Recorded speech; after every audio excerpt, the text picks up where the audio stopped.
নমস্কার বন্ধুরা, আজকে আমরা ফের আবার চলে এলাম একটা নতুন ব্লগে।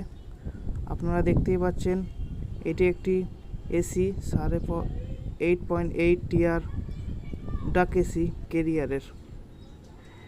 এই এসি থেকে জল ওভারলোড হিসাবে পড়ছে, তো এটা আমরা বিস্তৃতভাবে দেখব যে জলটা কোথা দিয়ে আসছে। এই জলটা সম্ভবত ট্রের ভেতর থেকে ব্লকেজ হয়ে যাওয়ার কারণে আসতে পারে। আমরা ইতিমধ্যেই ট্রেটা খুলে দিলাম, খুলে দিয়ে আমরা চেক করছি। তার মধ্যে আমরা দেখে নিয়েছি যে ট্রেতে এত পরিমাণ নোংরা আর জেলি ডাস্ট, ওই জন্যে আমরা চিন্তা করলাম যে এটা পরিষ্কার করতে হবে।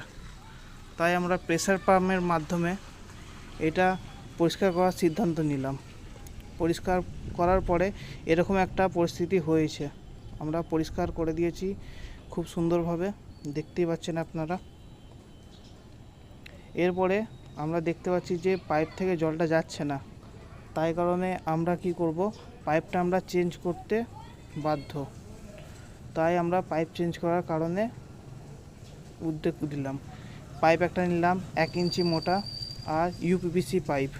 এই পাইপে আমরা ইনসুলেশন জড়িয়ে ল্যাপিং করে তারপরে পাইপটা আমরা ইনস্টল করলাম। ইনস্টল করার পর প্রায় মেশিন চালু করে দিলাম। চালু করে দেওয়ার পর 2 ঘন্টা হয়ে গেছে, এখনও পানি বা জল পড়ছে না ফ্লোরে।